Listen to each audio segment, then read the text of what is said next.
भोपाल की गोविंदपुरा विधानसभा में भाजपा प्रत्याशी कृष्णा गौर की ऐतिहासिक जीत के बाद उनके कार्यकर्ताओं में खुशी की लहर है। कार्यकर्ता जश्न मना रहे हैं और एक दूसरे को मिठाई खिला रहे हैं। इसी बीच आज हमारी टीम ने गोविंदपुरा विधानसभा के नवनिर्वाचित भाजपा प्रत्याशी कृष्णा गौर से बातचीत की। आइए सुनते हैं क्या कहा।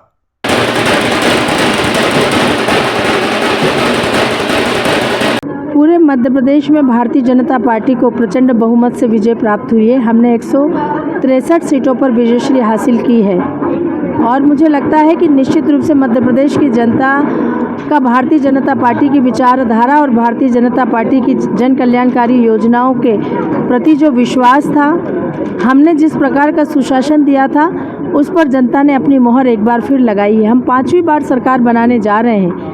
गोविंदपुरा में हम 12वीं बार कमल खिला रहे हैं और निश्चित रूप से ऐतिहासिक विजय हमारी 1,06,668 वोटों की हमारी हुई है, जिसका सीधा अर्थ यही है कि मध्य प्रदेश की जनता भारतीय जनता पार्टी की विचारधारा का समर्थन करती है और कांग्रेस को इस प्रदेश की जनता ने, गोविंदपुरा की जनता ने सिरे से नकार दिया है।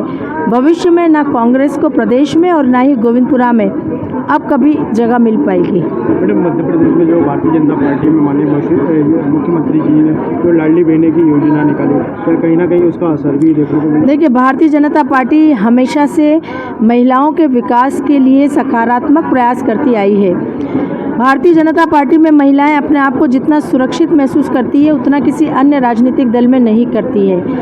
भारतीय जनता पार्टी में महिलाओं को जितने अवसर दिए जाते हैं, किसी अन्य पार्टी में नहीं दिए जाते हैं। और आज भी मुझे गर्व है ये कहते हुए कि विधानसभा के इन चुनाव में 27 महिलाओं को टिकट दिया था। 21 महिलाएं भारतीय जनता पार्टी की चुनाव जीत कर आई हैं और उससे भी ज़्यादा गर्व यह कहते हुए है कि पूरे देश के राजनीतिक दलों में भारतीय जनता पार्टी एकमात्र ऐसा राजनीतिक दल है जिन्होंने सत्ता में पूर्ण बहुमत के साथ सरकार बनाते ही महिलाओं को 33% लोकसभा और विधानसभा में आरक्षण देने जाने का मार्ग प्रशस्त किया है।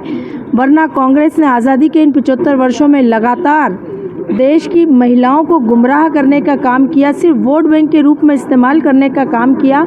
जब भी चुनाव आते थे, महिलाओं को कहा जाता था कि हम महिला आरक्षण लेकर आ रहे हैं, महिला आरक्षण बिल ला रहे हैं, लेकिन चुनाव के बाद वह सोच नदारद हो जाती थी। लेकिन भारतीय जनता पार्टी ने महिला आरक्षण बिल को सदन में न केवल पेश किया बल्कि पारित भी कराकर देश की आधी आबादी के मन में बहुत बड़ा विश्वास जगा दिया।